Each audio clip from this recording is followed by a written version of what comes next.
प्रसंग चल रहा था। देवाधिदेव महादेव आदि गुरु भगवान शंकर का अपमान किया दक्ष ने। जब ये प्रजापति पद में हुए तो सभा हुई, उस सभा में सब महान जन पधारे, भगवान श्री हरि नहीं आए थे। सभा में जब कोई बड़ा सम्माननीय पद या कोई बड़ा महापुरुष पधारे तो खड़ा हो जाना चाहिए हाथ जोड़कर, ऐसी मर्यादा है। सब खड़े हो गए, देवता, अग्नि, देवराज इंद्र और सब लोकपाल, सब। दो नहीं खड़े हुए, भगवान महादेव और ब्रह्मा जी। ब्रह्मा जी पर दृष्टि गई तो दक्ष ने हाथ जोड़कर प्रणाम किया, क्योंकि प्रजापतियों के परमपति परमेष्ठी पद पर विराजमान जगत के पिता हैं। जब दृष्टि महादेव जी पर गई तो उनको बड़ा गुस्सा आया कि हमारा दामाद है, पुत्र के समान है, पर उठकर ना तो अभ्यर्थना वंदना ही की, ना वचन से कुछ बोले, बस कड़ुआ ही कड़ुआ बोलते रहे। पीछे आपने प्रसंग में सुना। जब महादेव जी ने देखा बहुत इधर उधर दोनों तरफ से शाप हो रहा है, तो खिन्न होकर के चल दिए। किंचित उद्विग्न मना ईशानुगाह, अपने परिकर के साथ उद्विग्न होकर कि व्यर्थ का क्यों दक्ष ने इतना बड़ा शाप दे दिया, इधर से नंदिकेश्वर ने शाप दिया, व्यर्थ में। बहुत काल व्यतीत हो गया। वो भगवान शिव से बड़ा द्रोह करते थे दक्ष। यद्यपि उनकी लाडली सती जी भगवान शिव की अर्धांगिनी हैं, पर भगवान शिव से द्रोह बढ़ता ही गया दक्ष के हृदय में। सदा विद्विष तोरेवम कालौ वै धीमानयो। उस द्वेष को बार बार चिंतन करके नया बढ़ाता गया। यही अविवेक है। विवेक का कार्य है तत्काल द्वेष का नाश करके, जो आपसे ना बोले, जो आपसे झगड़ा करे, जो आपसे द्वेष करे, उससे भी द्वेष का नाश करने के लिए नम्रता पूर्वक व्यवहार करो, तत्काल नष्ट हो जाएगा द्वेष। पर वो बहुत समय तक द्वेष करता रहा। जब कोई महापुरुष से द्वेष करे और उसकी उन्नति हो तो जान लेना ये उन्नति नहीं है, ये उसको ऊपर चढ़ाकर पटकने के लिए व्यवस्था की गई। उसी समय ब्रह्मा जी ने प्रजापति तो पहले ही बना दिया था, प्रजापतियों का अधिपति बना दिया। प्रजापति नाम सर्वेशा माधिपत्य स्मयो भवत, और बढ़ा दिया, समस्त प्रजापतियों का अधिपति। अब तो और अहंकार बढ़ गया। भगवान शंकर को नीचा दिखाने के लिए ब्रह्म ऋषियों को निमंत्रण दिया और वाजपेयी यज्ञ किया, बिल्कुल शिव का भाग नहीं दिया। फिर बृहस्पति शव नामक बहुत बड़ा यज्ञ है ये। जब इस यज्ञ को अनुष्ठान में बड़े बड़े ऋषियों को निमंत्रण, सब भगवत स्वरूपों को निमंत्रण, लेकिन भगवान शंकर के यहां कोई निमंत्रण नहीं, यज्ञ में कोई भाग नहीं। यज्ञ उत्सव में सभी ब्रह्म ऋषि, देव ऋषि, पितर, देवता आदि अपनी अपनी पत्नियों के साथ पधारे। सबका विधिवत स्वागत किया दक्ष ने। खास बात यहां थी कि जो और बहनें थी सती जी की, तो कैलाश के ऊपर ही से विमान से चर्चा करते हुए जा रही थी। बड़ा निमंत्रण दिया है पिताश्री ने, बहुत आदर पूर्वक ऐसा। दक्ष कुमारी सती जी ने ये सुना। सती बिलोके व्योम विमाना, जात चले सुंदर विधि नाना। महाराज, कोई यज्ञोत्सव हो रहा है, हमें लगता है हमारे पिताजी का। क्या ये जो हमने सुना सही है भगवान शिव से? पूछ्यो तब शिव कहो बखानी, पिता यज्ञ सुनी कछु हर्षानी। भगवान शिव ने कहा सत्य है, तुम्हारे पिता इस समय बड़े पद पे हैं, बहुत बड़ा यज्ञ कर रहे हैं, और ये सब निमंत्रित देवांगनाएं, देवता, तुम्हारी बहनें, ये सब जा रही हैं।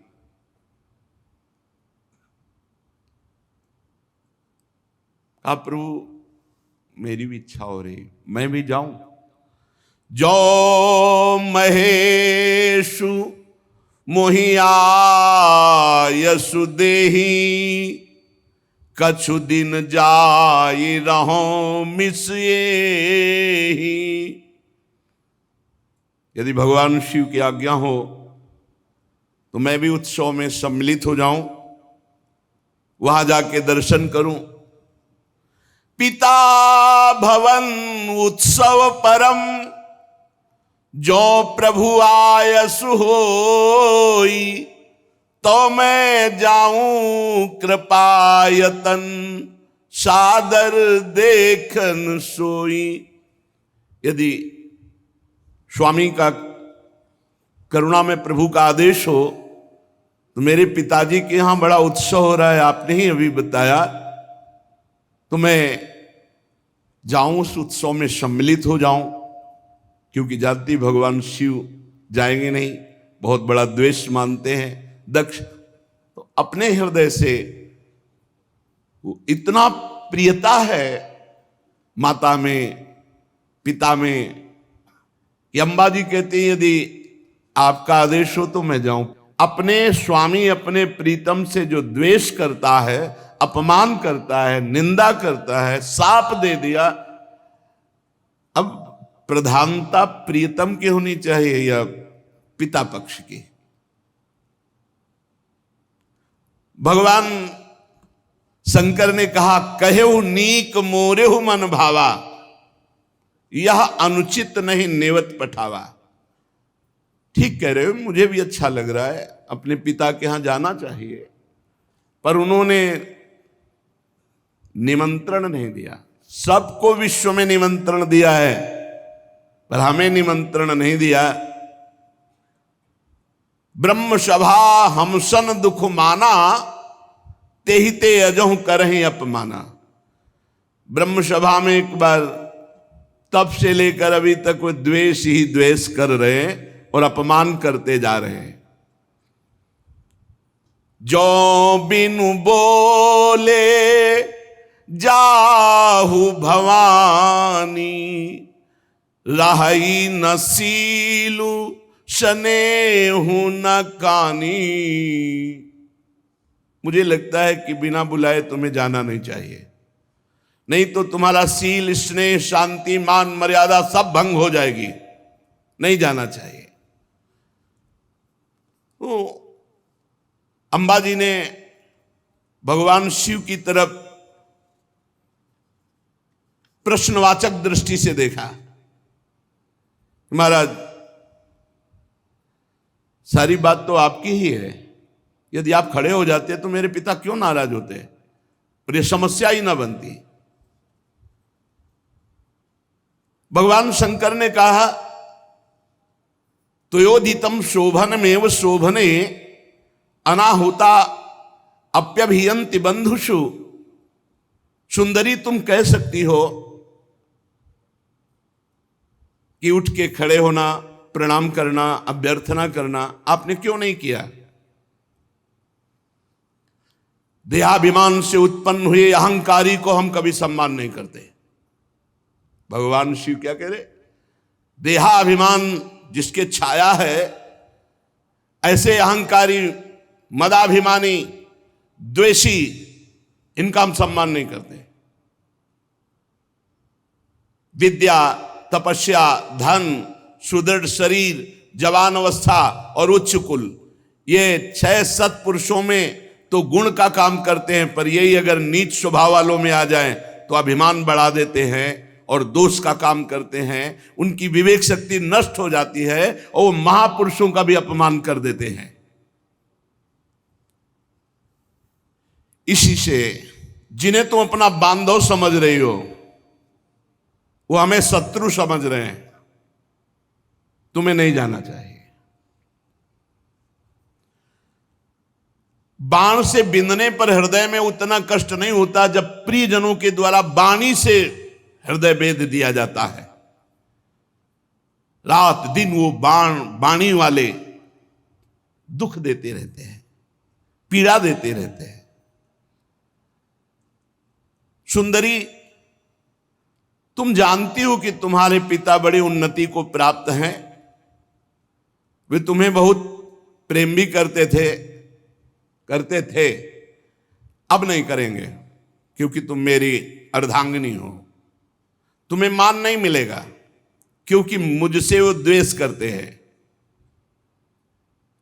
जीव की वृत्ति के साक्षी अहंकार शून्य महापुरुषों की समृद्धि को देखकर हृदय में संताप और इंद्रियों में वृथा होती है। अहंकारी को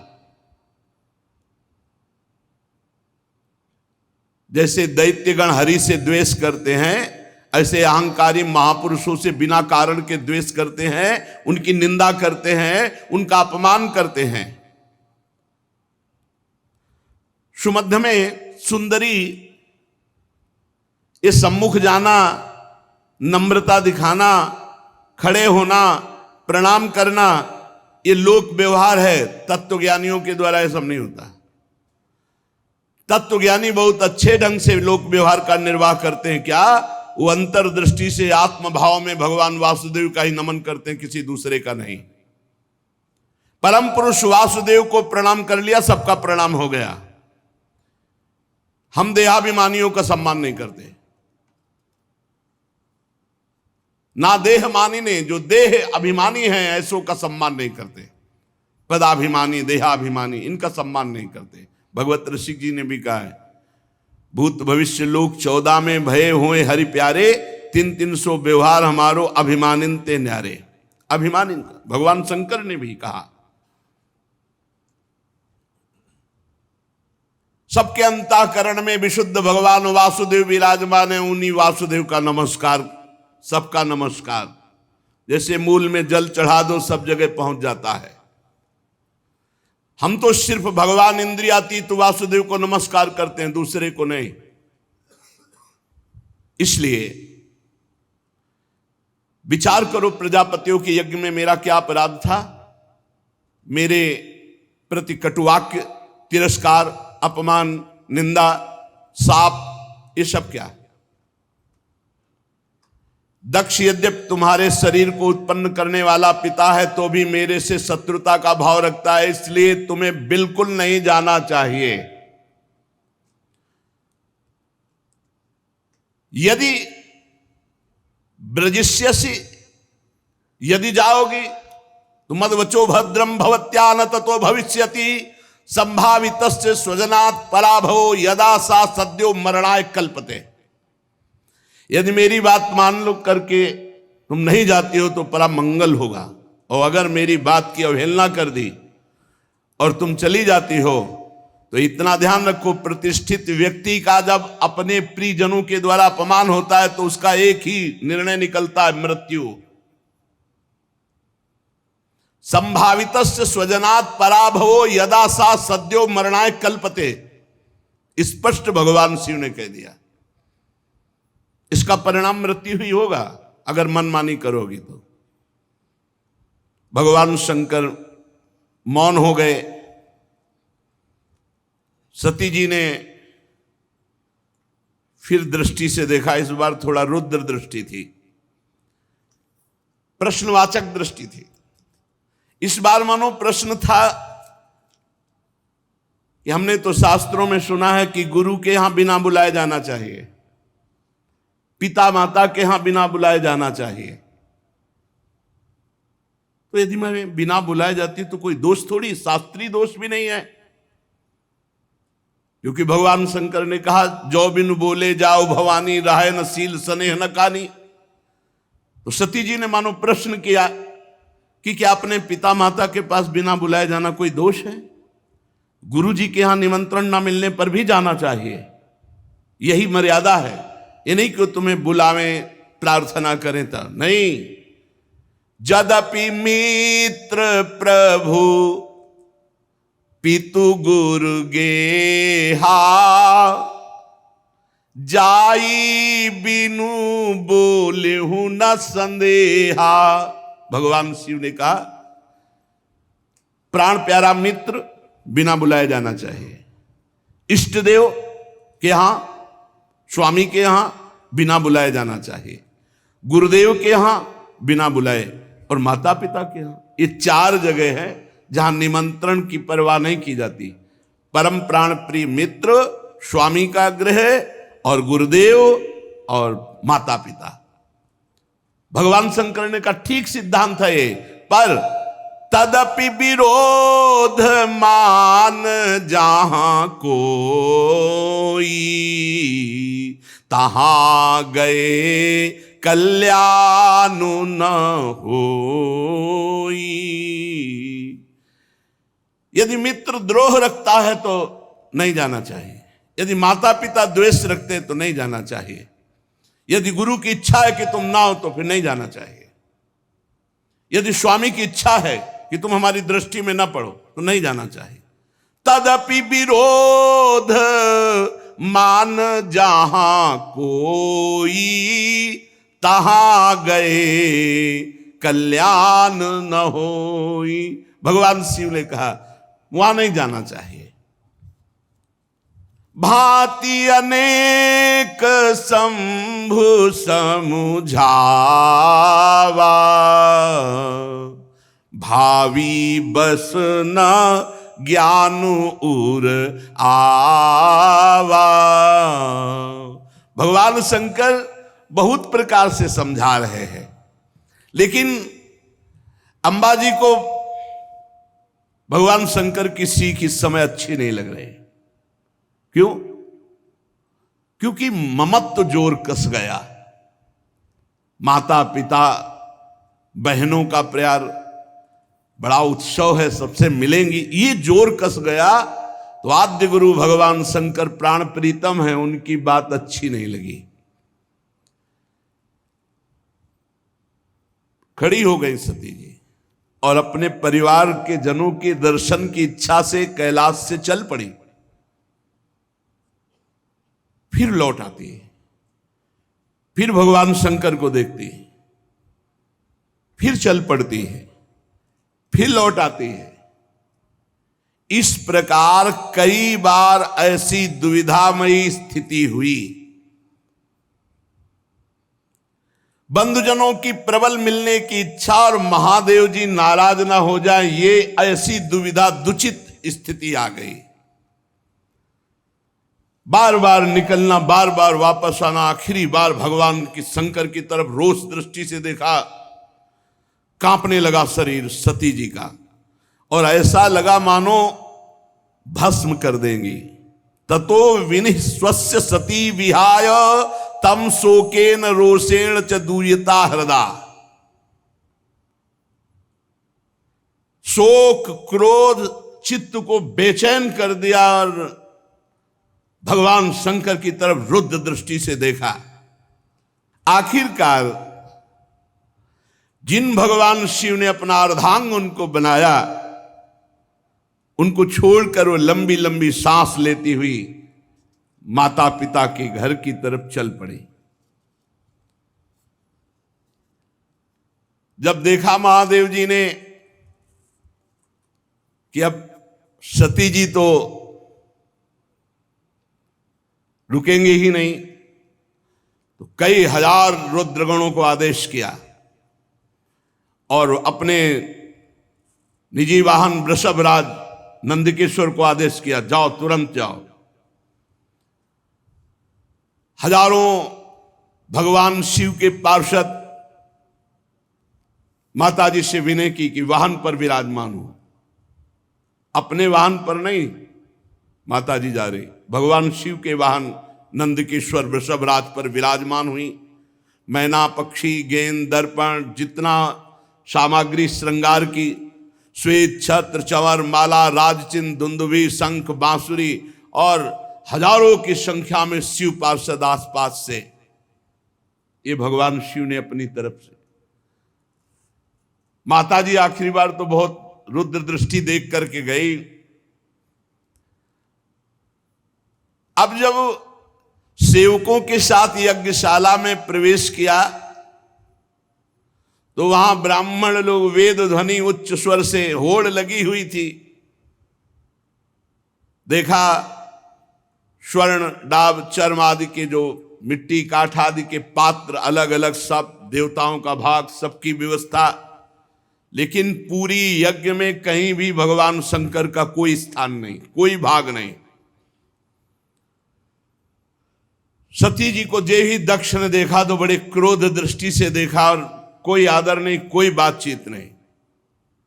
सती जी ने देखा, अरे मेरे प्रीतम का कहीं यज्ञ में कोई भाग नहीं और ये पिता होकर मेरे साथ ऐसा बर्ताव।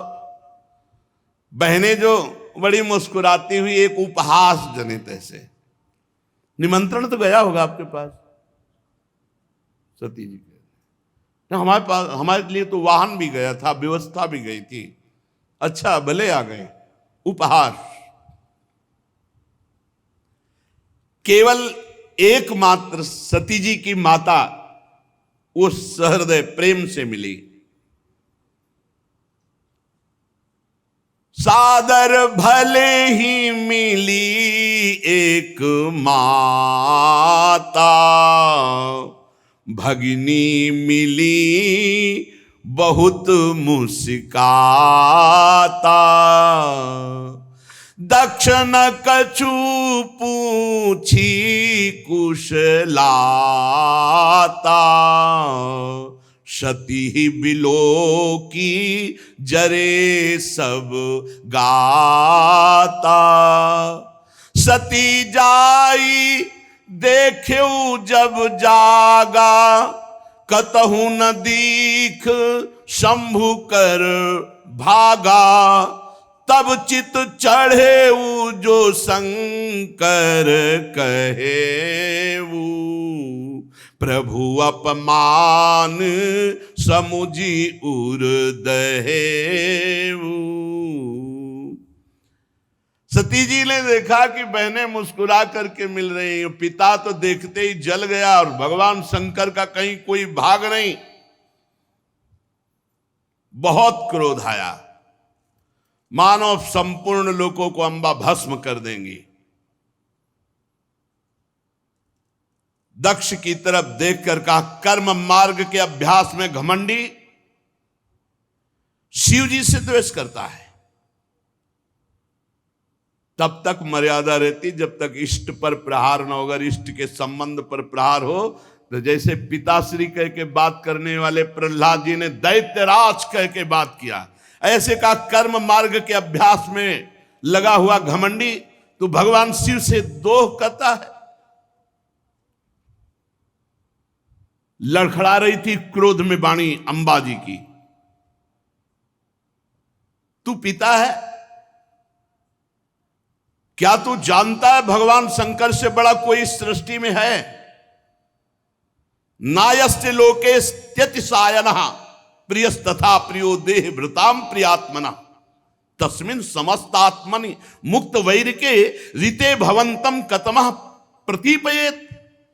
तू जानता है जिनका न कोई प्रिय है ना प्रिय है, सदैव अपने आत्म स्वरूप में निमग्न रहते हैं, उनसे वैर किया तूने। सर्व कारण परमेश्वर भगवान शिव से तेरे जैसा घमंडी और कौन हो सकता है जो वैर करे? ब्राह्मणों, तुम लोग दोष देख रहे हो फिर भी यज्ञ करा रहे हो। साधारण पुरुष ऐसा नहीं कर सकता। जिस यज्ञ में भगवान शिव का भाग नहीं दिया गया, अहंकार पूर्वक करता है, वो यज्ञ कैसा? इसका मतलब तुम सब दंड के भागी बनोगे। खेद है, महापुरुषों का अपराध जिस सभा में होता है और सभा सहती पूरी सभा को दंड भोगना पड़ता है, पूरी सभा को। जो दुष्ट मनुष्य स्वरूप इस शरीर को आत्मा मानता है और भगवान शिव से या महापुरुषों से द्रोह करता है, निंदा करता है, उसका सर्वनाश निश्चित होता है। महापुरुष नहीं करते कुछ, उनकी चेष्टा पर ध्यान भी नहीं देते, परंतु उनके चरणों की धूल उस महान अपराधी को भस्म कर देती, नष्ट कर देती है। महापुरुषों की निंदा जैसा जघन्य कार्य इन देहाभिमानी को ही शोभित होता है। शिव, ये दो अक्षर एक बार जिसकी मुख से निकल जाए तत्काल समस्त पापों का नाश करके परम पद प्रदान कर देते हैं। शिव, भगवान शंकर की आज्ञा का कोई उल्लंघन त्रिभुवन में कर सके? पवित्र कीर्ति मंगल में मेरे स्वामी शंकर से द्वेष करता है पिता, तू अमंगल रूप है, तेरा सर्वनाश निश्चित है। अंबा जी बोली, अरे भगवान शिव तो महापुरुषों के भी महापुरुष है, जिनका मन मधुकर ब्रह्मानंद रस में डूबा रहता है, जिनके चरणों की सेवा के लिए सनक सनंदन सनातन सनत कुमार बड़े बड़े ब्रह्म ऋषि याचना करते हैं। उन विश्वबंधु विश्व आत्मा भगवान शिव से वैर तेरे जैसा अहंकारी ही कर सकता है। अरे भगवान शिव स्मशान भूमि की चिता को लगाते हैं, नरमुंडों की माला पहनते हैं, जटा बिखेरे भूत पिशाच साथ रखते हैं, पर उनके चरणों से गिरे हुए निर्माल्य को ब्रह्मा आदि बड़े बड़े देवता मस्तक पर धारण करते हैं। निरंकुश, धर्म मर्यादा विहीन अय दक्ष, जब मेरे स्वामी ये कहेंगे आओ दक्षायणी, तो मैं सुन नहीं पाऊंगी, क्योंकि शरीर से तेरा संबंध है और तू मेरे प्रीतम से द्रोह करता है, निंदा करता है। जब अपने स्वामी की कोई निंदा करे तो शरीर में सामर्थ्य हो तो उसकी जबान काट ले, नहीं तो कान बंद करके निकल जाए। अंबा जी कह रहे, करुणों पिधाए निर्याद्यत कल्प ईशे धर्मा वितर श्रणभीर नभिरस्य माने छिंदात प्रसई रुसती मसतिम प्रभुश्चे जिभ्याम। या तो कान में अंगुली डाल करके सभा से निकल जाए और या उसकी जबान काट दे जो अपने इष्ट की, अपने स्वामी की निंदा कर रहा हो। बकवाद करने वाली अमंगल रूप दुष्ट जिह्वा को काट डाले। दोनों इस समय में नहीं कर सकती, ना कान में अंगुली डाल के यहां से जा सकती हूं और ना तेरी जबान काट सकती हूं, इसलिए मैं अपने प्राण तो दे सकती हूं। सती जी ने कहा, भगवान नीलकंठ शिव की निंदा करने वाले, तेरे से शरीर संबंध रखता है कि तू पिता कहलाता इस शरीर का। तो जैसे कोई भूल से गंदी वस्तु खा ली जाए तो उसे वमन किया जाता है, ऐसे भूल से मैं तेरे यहां पुत्री हुई हूं आकर, और तू मेरे प्रीतम का द्रोही है, इसलिए मैं इस शरीर को नहीं रखूंगी, क्योंकि शरीर तेरे से संबंध रखता है। महामुनि जिनके चरणों का आश्रय लेकर स्वरूप में रमण करते हैं, जो विधि निषेध से परे तत्व है, उन प्रभु शिव की अवहेलना। अरे अज्ञानी, तुझे पता नहीं मेरे प्रीतम शिव क्या है। पिताजी, यदि तू ये नहीं जानते हो कि भगवान शंकर परब्रह्म परमात्मा हैं, तो हमारा ऐश्वर्य भी तुम नहीं जान सकते हो। हमारा ऐश्वर्य सिर्फ आत्मज्ञानी महापुरुष जानते हैं, क्योंकि भगवान शिव सदैव वट वृक्ष के नीचे रहते हैं। चिता की राख, मुंडों की माला, चंद्रमा मस्तक पर, गंगा जी जटाओं पर, हर समय ध्यानस्थ या भगवत चर्चा परायण, कोई लौकिक सामग्री नहीं, और जो झुका उसे विश्व बंदनी बना दिया, महाऐश्वर्य में बना दिया। सती जी कहती, पिताजी हमारा ऐश्वर्य अव्यक्त है, आत्मज्ञानी ब्रह्मबोध संपन्न महापुरुष हमारा ऐश्वर्य जान सकते हैं, तुम्हारे जैसे देहाभिमानी नहीं। ये यज्ञशालाओं में यज्ञान से तृप्त होकर प्राण पोषण करने वाले एक कर्मठी देवता या तुम्हारे जैसे यज्ञ करता मेरे स्वामी के वैभव को नहीं जान सकते।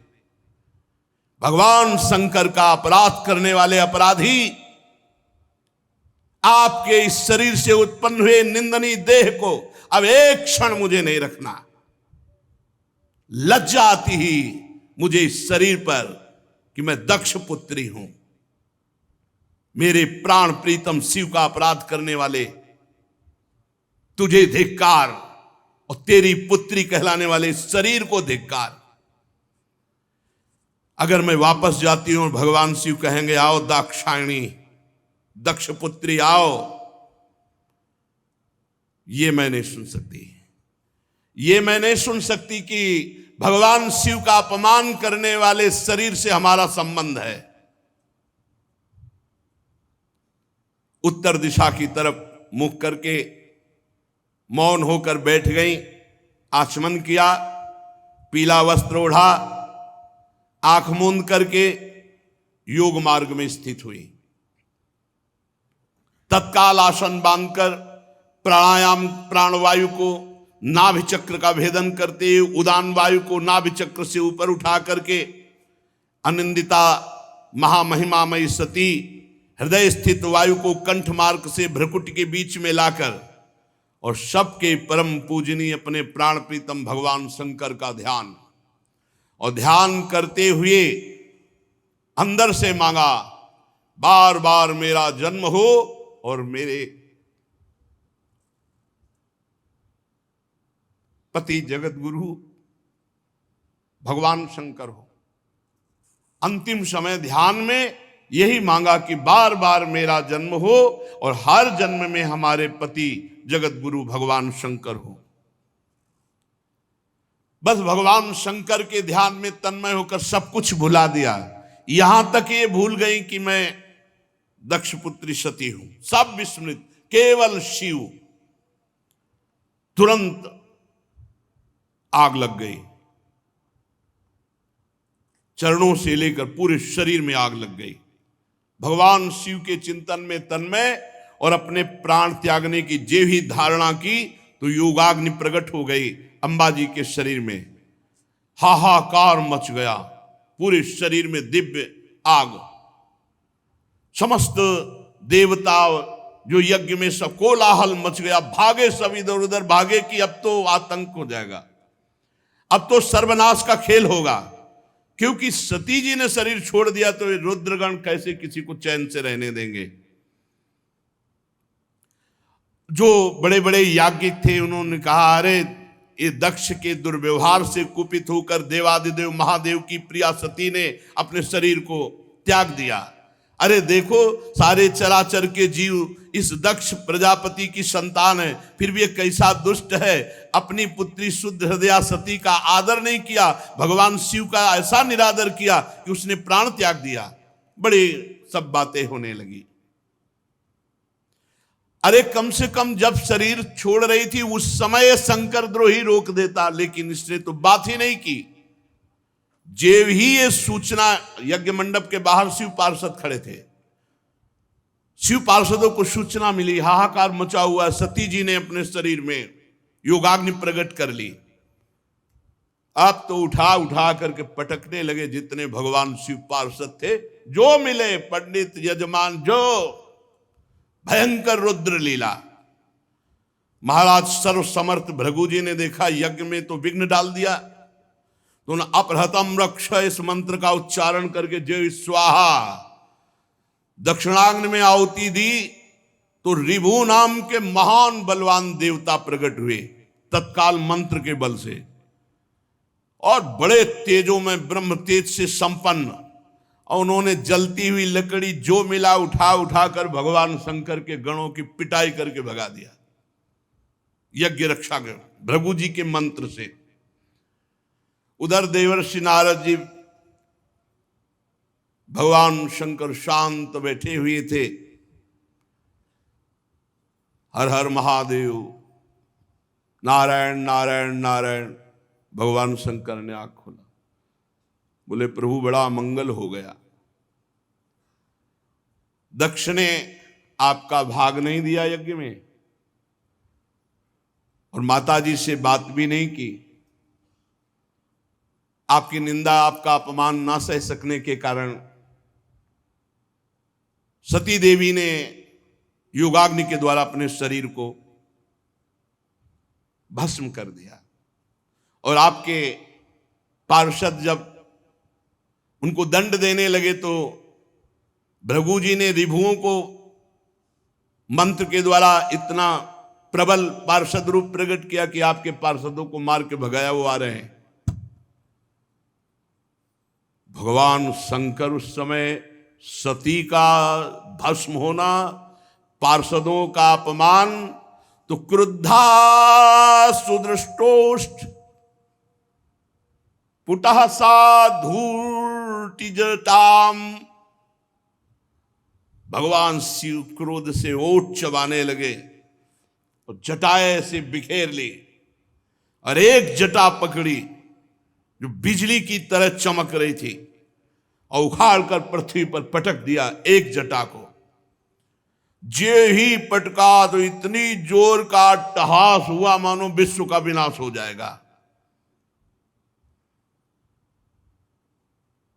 देखा, देखते देखते जमीन से आकाश को चीरते हुए इतना भयानक वीर, इतना शरीर विशाल था कि ऐसे देखो तो छाती स्वर्ग तक पहुंच चुकी थी।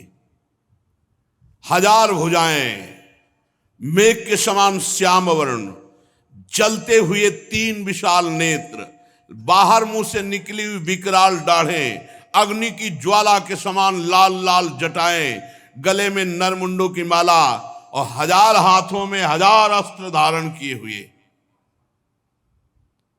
तम किम करोमीति गृणंतमाह बद्धांजलिम, भगवान भूतनाथा, हाथ जोड़कर वो महावीर बोला, हे भूतनाथ क्या आज्ञा है हमारे लिए। दक्षम सयज्ञम जहि मद भटानाम त्वम गणो रुद्र भटांश को मैं। भगवान शंकर ने कहा, जाओ दक्ष, उसके यज्ञ, पार्षद, यज्ञ करता सबको नष्ट कर दो। देवादिदेव भगवान शंकर जे भी ऐसी आज्ञा दी तो उस महावीर पार्षद का नाम वीरभद्र। भगवान शंकर के चरणों को स्पर्श करके परिक्रमा करके चलने को जैसे ही अगला कदम रखा मानो भूकंप आ गया। इतना विशाल का शरीर, ऐसा मालूम होने लगा मानो भूकंप आ गया। बड़े वेग से कुछ ही क्षण में सिंहनाद दहाड़ करते हुए यज्ञ मंडप की तरफ। 1000 हाथों में और अस्त्र तो है, भगवान शंकर का विशेष त्रिशूल हाथ में लिए हुए, मानो त्रिशूल संसार का संहारकारी मृत्यु ही त्रिशूल रूप धारण किए हो। हजारों सेवक और पीछे चल रहे रुद्रगण, आगे वीरभद्र। वीरभद्र के पैरों की धमक से पृथ्वी हिल रही थी। ऋत्वज यज्ञशाला में जजमान सदस्य ब्रह्म ऋषि धमक से समझ गए कुछ गड़बड़ होने वाला। अट्टहास सुनाई दिया, धूल दिखाई दी, तो जो चतुर विद्वान ब्रह्म ऋषि थे तो उन्होंने कहा कि अभी निकल लो। जो कुछ समझदार थे वो तो लघु शंका के बहाने, और जो थे कि मैं मंत्र के द्वारा अब देवता प्रकट करूंगा फिर रुद्रगणों की, अब वो बात नहीं थी, क्योंकि ये और कोई नहीं, महाकाल स्वयं रूप धर के वीर रुद्र का। जब वो चल रहे थे तो ऐसा लग रहा था आंधी तूफान चल रहा है, इतनी धूल उड़ रही थी। जटाएं ऐसी चमक रही थी मानो बिजली चमक रही हो। अट्टहास, गर्जना। दक्ष पत्नी प्रसूति अन्य स्त्रियों से व्याकुल होकर कहने लगी कि अब सर्वनाश निश्चित है, क्योंकि सती का तिरस्कार हुआ, महादेव जी को पता चल गया। भगवान शिव के अनादर का परिणाम अभी सर्वनाश शुरू हो जाएगा, मुझे अनुभव हो रहा है। इतने ही में प्रलय काल उपस्थित जटाजूट बिखेरे हुए, शस्त्रास्त्रों से सुसज्जित और सामने तांडव करते हुए और रुद्रगण और विशाल काय शरीर वीरभद्र मेघ गर्जना के अट्टहास से 10 दिशाएं कंपायमान कर दी। बार बार शिव शिव वीर रुद्र पुकारते हैं, मानो विधाता ने साक्षात काल की रचना की हो विनाश के लिए। जो महात्मा जन ब्रह्म ऋषि भाग नहीं पाए, वो एक दूसरे की तरफ दया की दृष्टि से देख रहे थे। कोई मंत्र है, उच्चारण करो, अब बचाओ। इसी समय दौड़ करके रुद्र सेवकों ने संपूर्ण यज्ञ मंडप को, जो लघु शंका के लिए निकल गए थे तो बड़े प्रवीण थे, घेर लिया और भगवान शिव के जो गण हैं, किसी का मुख मगरमच्छ जैसा, कोई भूरे रंग का, कोई बौना, कोई कैसे कैसे भगवान शिव के गण हैं। जितने वहां थे, किसी को मुख में डाला, किसी को मसला, किसी को काटा, किसी को मारा, वहां हाहाकार मचा। किसी ने यज्ञशाला के खंभों को तोड़ दिया, किसी ने यज्ञ के पश्चिम भाग को नष्ट कर दिया, किसी ने सभा मंडप को, किसी ने उत्तर भाग को, किसी ने यजमान गृह को, किसी ने पाकशाला को, किसी ने यज्ञ के पात्र जो देवताओं के भोग, लघुशंका का यज्ञ नष्ट हो, दक्ष नष्ट हो और संपूर्ण सभा को दंड मिले, ये भगवान शिव का आदेश है। जो अग्नियां घी से तृप्त लघुशंका, पेशाब, हर देवता को दंड मिल रहा है। यहां भगवान शिव का तांडव शुरू। रुजुर यज्ञ पात्राणि तथैकेगाग्नीन नाशयन कुंडेषु मूत्रयन केचिद भिर्दुर्वेद मेखला। कोई यज्ञ कुंड में पेशाब कर रहा है, कोई वैदिक जो मंत्रों से मेखला सूत्रों से सुरक्षित रखा गया तोड़ दिया। कोई भी अग्नि वहां सुरक्षित नहीं थी जिसमें लघुशंका न की, सब बुझा दी। जो बड़े बड़े ऋषि शुरुआत लिए थे, पकड़ पकड़ के दाढ़ी मार पिटाई दक्षगण। भगदड़ मच गई पूरी यज्ञशाला में। जो देवता भागे उठा के पटक दिया। मणिमान जी ने भृगु जी को, जो देवता रिभु प्रकट किए थे, बांध लिया, उठा के पटक दिया और छाती में धर करके चरण उनकी दाढ़ी उखाड़ी। चंडीस ने पूखा को, जब वो साप दे रहे थे ना, देखते तो हंस रहे थे, और जब सती जी नाराज होके बोल रही थी तब हंस रहे थे। तो चंडीस ने पहला घूंसा मारा कि 32 उनके बाहर निकल आए। जो पूषा देवता थे, नंदीश्वर ने भग देवता को पकड़ा, हो आंख दिखा दिखा के दोनों आंखें फोड़ दी। और वीरभद्र ने प्रजापति दक्ष को ऐसे, जैसे बाज अपने पंजे में पकड़ लेता छोटे पक्षी को, ऐसे दक्ष प्रजापति को पकड़ा। भगवान शंकर के रुद्रों की जो सेना थी, भयंकर लीला शुरू हुई। बड़े बड़े देवता गिरा के मार पत्थर कुचल रहे हैं। जितने ऋत्व सदस्य देवता जितने आए हुए निमंत्रण में थे, कोई ऐसा नहीं जिसको पीटा ना हो, जिसके अंग भंग ना हो गए हो। भगदड़ मच गई पूरी, किसी को भागने नहीं दिया, आसपास से घेरे हुए। भृगु जी शुरुआ हाथ में लिए थे। वीरभद्र का बड़ी लंबी दाढ़ी उखाड़ ली गई। जो प्रजापति ऐसे मुछ ऐठे हुए सब बैठे थे, महादेव जी के पार्षदों ने मुछ उखाड़ ली, किसी की दाढ़ी उखाड़ ली, दांत तोड़ दिए, आंख फोड़ दिए। भारी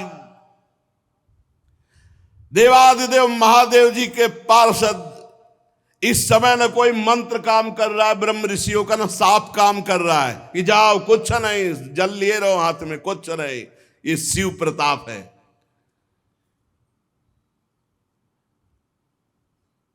महादेव जी के जो कटु वचन सुन रहे थे कानों में, कानें छेद दिए, जो हंस रहे थे दांत तोड़ दिए। वीरभद्र उठा के पटक दिया दक्ष को, छाती पे घुटना रखा, पर मंत्रों से इतना सुदृढ़ यजमान को कर दिया गया था कि काल भी नहीं मार सकता अस्त्र के द्वारा। अब एक विशेष तलवार से उन्होंने, लेकिन खरोच भी नहीं लगी दक्ष के गले में। हर शस्त्र का प्रयोग किया वीरभद्र ने, लेकिन मंत्रों के बल से जजमान सुरक्षित थे, दक्ष का एक रोम भी नहीं काट पाए। तब वीरभद्र ने कहा जरूरत ही नहीं अस्त्र की, धरा लाद और पकड़ के खोपड़ी ऐसे ऐठ करके, वैसे किसी अस्त्र से नहीं काट, ले तुम्हारे मंत्र काम। सब मंत्रों को ऐठ करके खोपड़ी और जो पूर्णाहुति जैसे होती है ऐसे यज्ञशाला में झोंक दिया दक्ष की खोपड़ी को। यजमान दक्ष का धड़ लेकर के यज्ञाग्नि में, भूत प्रेत पिशाच तांडव कर रहे हैं यज्ञ में, हाहाकार मच गया। वीरभद्र ने संपूर्ण यज्ञ को विध्वंस कर दिया, कोई सुरक्षित नहीं, सब नष्ट भ्रष्ट किया और क्षण में कैलाश वापस।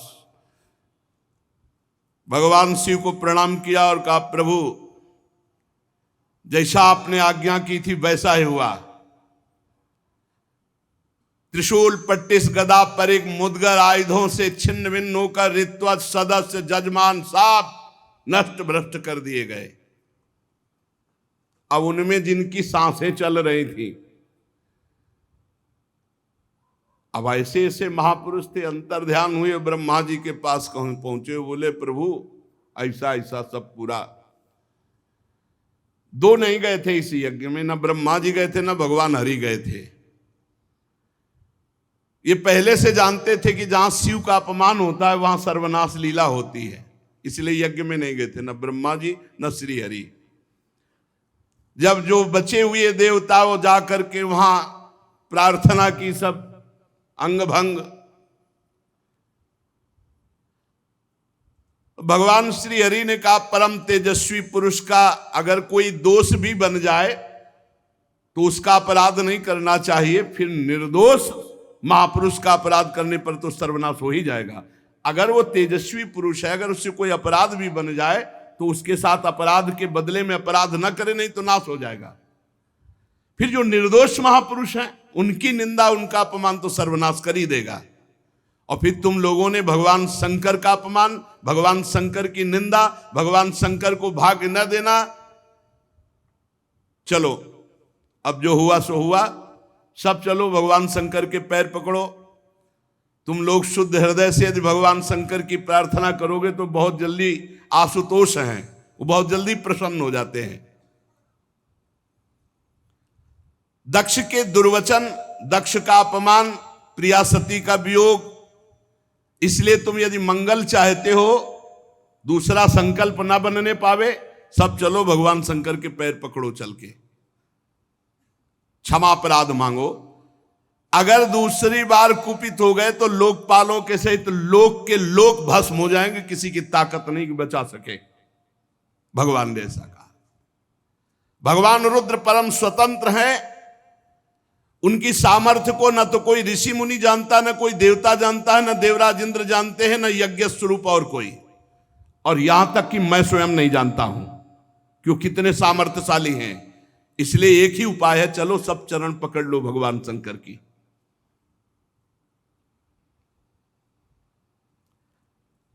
इस प्रकार जब सबको प्रेरित किया तो भगवान ब्रह्मा जी प्रजापतियों को, पितरों को और जो बचे खुचे पिटे पुटे देवता थे उनको साथ लेकर कैलाश गए।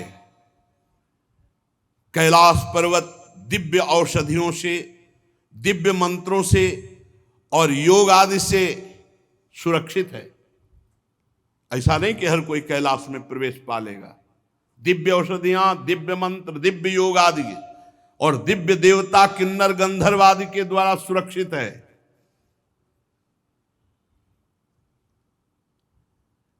मणिमय शिखर कैलाश पर्वत के विभिन्न दिव्य धातुओं से युक्त है।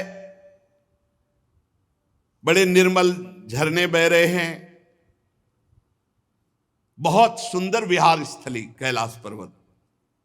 मोरों के शोर, मदांध भ्रमरों के गुंजार, कोयलों की कुहू कुहू ध्वनि, पक्षियों का कलरव और कल्प वृक्ष की ऊंची ऊंची डालियां जिनमें पक्षी चहक रहे, बड़ा सुंदर कलकल ध्वनि झरनों की हो रही है। मंदार, पारिजात, सरल, तमाल, साल, ताड़, कचनार, असन, अर्जुन, इनके बड़े बड़े वृक्ष हैं। आम, कदम्ब, नीप, नाग, पुन्नाग, चंपा, गुलाब, अशोक, मौलश्री, कुंद, कुर्बक, सुनहले शतपत्र, कमल, इलायची, मालती की मनोहर लताएं, कुब्जक, मोगरा, माधवी की बेलें, ये बहुत सुंदर, ये सब देवता लोग देखते हुए जा रहे हैं। कटहल, गूलर, पीपल, पाकर, बड़, गूगल, भोज वृक्ष, औषधि जाति के पेड़, केले, नाना प्रकार के सुपारी, राजपूग, जामुन, खजूर, आमड़ा, आम, पियाल, महुआ, लिशौड़ा, ये बड़े बड़े वृक्ष। सरोवर सुंदर सुंदर जिनमें उत्पल, कलहार, शतपत्र, सहस्त्रपत्र के कमल खिले हुए हैं। झुंड के झुंड पक्षी वहां भ्रमण कर रहे हैं। हरिन, बानर, जंगली सुअर, सिंह, रीछ, शाही, नीलगाय, सरब, बाघ, कृष्ण मृग, भैंसे, करड़ांत, एक पद, अश्वमुख, भेड़िया, कस्तूरी मृग, ये सब झुंड के झुंड बनाकर, और देखा कि उसके चारों ओर नंदा नाम की दिव्य नदी, जिसमें केवल देवी सती ही स्नान करती थी। परम पवित्र कैलाश पर्वत की रमणीयता को देवता बड़े आश्चर्यचकित होकर देखते हुए जा रहे हैं। वहां अलका नाम की एक सुरम्यपुरी सौगंधिक वन देखा, जिसमें सुगंध फैलाने वाले सौगंधिक नाम के कमल खिले हुए थे। नंदा और अलकनंदा नाम की दो नदियां कैलाश के आसपास। तीर्थपाद श्री हरि के चरण रज के संयोग से अत्यंत पवित्र अलकनंदा, देवगंगा। अलकापुरी चांदी, सोने, बहुमूल्य मणियों, सैकड़ों विमानों से छाए। इसके बाद जैसे बिजली चमकती है, ऐसे तेजोमय शिखर कैलाश के। कुबेर भगवान के सेवक शंकर जी के हैं। अलकापुरी कुबेर की राजधानी है। उसको छोड़कर जब आगे बढ़े तब देखा 100 योजन ऊंचा बट वृक्ष, 100 योजन ऊंचा, 100 योजन 400 कोस। सायोजन सतोत्सेधा पादो न विटपायतः। 100 योजन ऊंचा बट वृक्ष, 400 कोस ऊंचा। 75 योजन चारों तरफ डाले, 75 योजन, 75 योजन, 75 योजन, 75 योजन चारों तरफ। और हर ऋतु बट वृक्ष के नीचे, कहीं वर्षा ऋतु, कहीं शरद ऋतु, कहीं शिशिर ऋतु, हर ऋतु। ये भगवान शिव का बैठने का बट वृक्ष है। 100 योजन ऊंचा, 75 योजन की चारों तरफ डाले, और 6 ऋतुएं, और पूरे वट वृक्ष में एक भी घोंसला नहीं, एक भी पक्षी नहीं बैठेगा। भगवान शिव का ये वास स्थल, ये महायोगमय वट वृक्ष है। सब ब्रह्मादि देवताओं ने देखा भगवान शंकर विराजमान है, शांत स्वरूप, गौर वर्ण। भगवान भूतनाथ का श्रीअंग बड़ा ही आकर्षणकारी गौर वर्ण। सनक सनंदन सनातन सनत कुमार और सिद्धगण और कुबेर और भी बड़े बड़े ब्रह्म ऋषि सब हाथ जोड़े बैठे हुए हैं। देवर्षि नारद सनातन ब्रह्म के विषय में कुछ प्रश्न किया है, उसका उत्तर भगवान शिव दे रहे हैं। भस्म, त्रिपुंड, जटा, मृगचर्म, मस्तक पर चंद्रकला धारण किए हुए बैठे हुए भगवान शिव। बड़ा सुंदर रूप है ये। जो स्वरूप इस समय बताया जा रहा है, कृतोरौ दक्षिणे सभ्यम पाद पद्मम च जानुजी, ये हमारे ध्यान का विषय था। बाहुम प्रकोष्ठे क्षमाला मासीनम तर्क मुद्रया। बायां चरण, दायां चरण ऐसे हिलगा हुआ है, बायां चरण दाहिनी जांग पर है और बायां हाथ बाएं घुटने पर, यहां कलाई में रुद्राक्ष की माला और तर्क मुद्रा से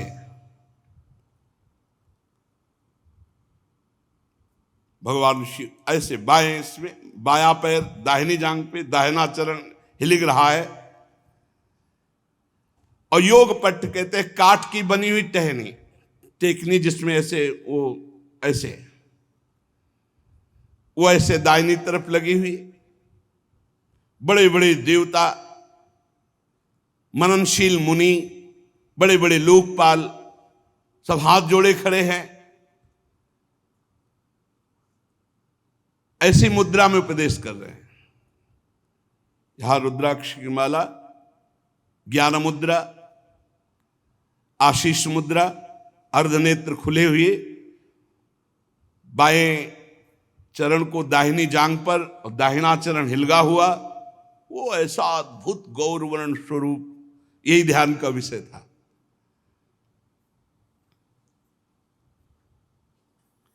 समस्त देवता दैत्यों के अधिपति ब्रह्मादि सब महादेव जी के चरण कमलों की वंदना की। जी देखा ब्रह्मा जी आए, भगवान शिव आसन से खड़े हो गए और सिर झुकाकर ब्रह्मा जी की वंदना की। चारों ओर महर्षियों से, अन्य सिद्ध गणों से सब घिरे हुए महादेव जी को, और ब्रह्मा जी भी नमस्कार मुद्रा में और भगवान शिव ब्रह्मा जी को नमस्कार। चंद्रमौली भगवान शिव बड़ी गंभीर मुद्रा में से हंसते हुए ब्रह्मा जी ने कहा, जाने त्वामीशं विश्वस्य जगतो योनि बीजयो शक्ति शिवस्य च परम यत्तत् ब्रह्म निरंतरम। मैं जानता हूं स्वामी, आप संपूर्ण जगत के रचयिता है, पालन करता है और संहार करता है। ब्रह्मा जी कह रहे हैं विश्व की योनि शक्ति और विश्व के पुरुष शिव स्वरूप आप ही पर ब्रह्म है, आपसे ही संपूर्ण सृष्टि प्रकट होती है, शिव और शक्ति से। भगवान आप शिव शक्ति से संपूर्ण लीला करते हुए इस जगत को मकड़ी के जाले के समान प्रकट करते हैं, इसी पर खेलते हैं। आपकी ही बांधी हुई वर्णाश्रम धर्म की मर्यादा है। महामंगल में महेश्वर जो आपकी आराधना करते हैं, वो स्वर्ग चाहे तो स्वर्ग, मोक्ष चाहे तो मोक्ष, धन चाहे तो धन, जो चाहे आप प्रदान करते हैं। महानुभाव, हम सब आपको प्रणाम करते हैं, अपने आप को आपके चरणों में समर्पित करते हैं। प्रभु, ये पशु स्वभाव वाले लोगों की गलती पर आप क्रोध न कीजिए। प्रभु आप कृपा कीजिए। ये देहाभिमानी लोग, इनकी नीयत अच्छी नहीं होती। ये दूसरों की उन्नति देखकर रात दिन कूढ़ा करते हैं और बड़े मर्म भेदी अज्ञानी दुर्वचन बोलते रहते हैं। प्रभु आप जैसे महापुरुषों को इनको दंड देना उचित ही है, पर अब शांत हो जाइए। प्रभु ये अज्ञान के द्वारा मारे हुए हैं। देवाधिदेव भगवान आप प्रसन्न होइए। ब्रह्मा जी ने, समस्त देवताओं ने बड़ी प्रार्थना की। कहा प्रभु यदि आप प्रसन्न हैं तो भगत देवता के नेत्र फोड़ दिए गए, उनके नेत्र मिल जाएं। भृगु जी की दाढ़ी जम आवे, जिन जिन के दांत मुंह आंख सब तोड़े गए हैं, सब देवता सबके अंग ठीक हो जाएं। रुद्रदेव जो जहां घायल हुआ है, जो जहां मारा गया है, वो वहीं से जी जाए, उसके अंग जग जाएं। और प्रभु अब कृपा करो, जजमान भी जिंदा होना चाहिए, यज्ञ भी पूरी होनी चाहिए। महादेव जी ने कहा मैं किसी पर नाराज नहीं होता हूं। देखो भगवान शिव ने कहा मैं किसी पर नाराज नहीं होता हूं। इत्यजे नानु नीतेन भवेन परितुष्यता नाघम प्रजेश बाला नाम वर्णये नानु चिंतये, क्योंकि मैं जानता हूं देव मायाभिभूता नाम दंडस तत्र धृतो मया। ये अपराधी लोग अपने कर्म के परिणाम में खुद नष्ट हो जाते हैं, मैं नाराज नहीं होता हूं। मैं तो केवल ये सावधान करता हूं कि तुम्हारा कर्म ही दंड रूप भयंकर धारण करके तुम्हें नाश कर देगा। ये उनका कर्म ही था जो वीर रुद्र के रूप में गया और नाश कर दिया। चलो सबके अंग भंग जिनके हुए हैं सबके अंग नवीन जागृत हो जाएं। जागृत हो गए। भग देवता मित्र देवता भृगु जिसका जो जो कुछ नष्ट हुआ वो सबके पूषा के दांत नए नहीं लगेंगे। अब हलुआ का भोग लगेगा इनको, बहुत खिल्ली उड़ा रहे थे, इनके दांत नहीं आएंगे केवल, और सबके अंग आ जाए। अब इनके पिसा हुआ भोग लगेगा। और दक्ष प्रजापति का सिर तो जल गया, बकरे का सर लगा दिया जाए, भगवान शिव ने कहा, और यज्ञ पूरी की जाए, और यज्ञ का आखिरी भाग मेरा, तो यज्ञ पूरी हो जाएगी। जिनकी भुजाएं टूट गई हैं याज्ञिकों में से, तो अश्विनी कुमार की भुजाओं से, भृगु जी की दाढ़ी भृगु जी जैसी नहीं जगेगी, बकरी जैसी जगेगी। याद तो रहेगा इनको। भगवान शंकर के वचन सुनकर ब्रह्मा जी बोले धन्य है धन्य है। अरे किसी तरह प्रसन्न तो हो गए। धन्य नहीं तो दोबारा तीसरा नेत्र खोल देते तो लोक और लोकपाल सब भस्म हो जाते। शिव है शिव, जो इनको जानते नहीं है उसे बोले भगवान शंकर अपने में आ जाए तो कोई है ही नहीं, कोई है नहीं, कोई नहीं है मगर अपने भोले हैं बस इतनी बात समझो। इसीलिए इनकी कृपा से ही सब कुछ प्राप्त होता है। हरि की प्रसन्नता, हरि की भक्ति, हरि का प्रेम। आप जानते हो राधा वल्लभ जी कौन है? इन्हीं की आत्मा है, इन्हीं से प्रकट हुए हैं, इन्हीं से प्रकट हुए भगवान शिव है। भगवान शिव ने जब ऐसा भगवान शंकर के वचन सुनकर के कि भगवान शिव प्रसन्न हो गए, धन्य है सब देवता, अब वैसा ही किया गया। महादेव जी से कहा गया कि यज्ञशाला में पधारो, तो ब्रह्मा जी लेके गए महादेव जी को यज्ञशाला में। भगवान शंकर की दृष्टि पड़ते ही सब जीवित हो रहे जितने मारे गए थे, और जैसा जैसा विधान किया वैसा सबके अंग। अब एक जो यज्ञ पशु बकरा, वो उसका सर दक्ष के गर्दन में जोड़ा गया। जे ही जोड़ा गया तो शिव दृष्टि पड़ते ही उठ गए। बहुत कड़ुआ बोलते थे। शिव को देखा अब तो हृदय एकदम, महादेव जी की स्तुति करना चाहते थे पर सती जी का स्मरण आने पर आंसू आ गए और चिल्ला चिल्ला करके वो रोने लगे। प्रेम विह्वल प्रजापति दक्ष जैसे तैसे अपने को रोका। अब बकरे की आवाज में क्या होता है स्तुति, बहुत जोर के बोलते थे। भगवान शंकर कुछ बोल ही नहीं पा रहे, तो भगवान शंकर ने सामर्थ्य दी।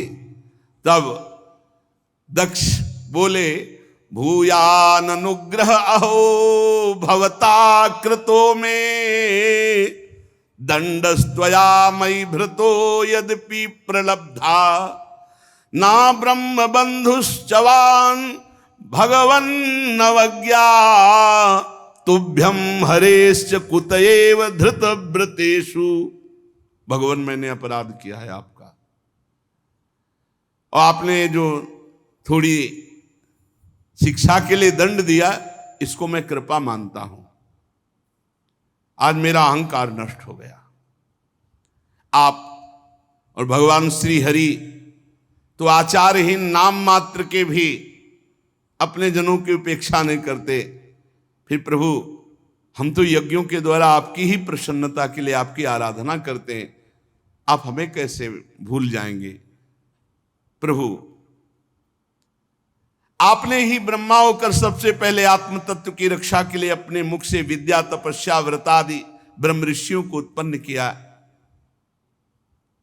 प्रभु मैं आपके तत्व को नहीं जानता हूं, मैंने भरी सभा में आपको अपने वचनों से बेधा था, किंतु आज मैं फल पा गया।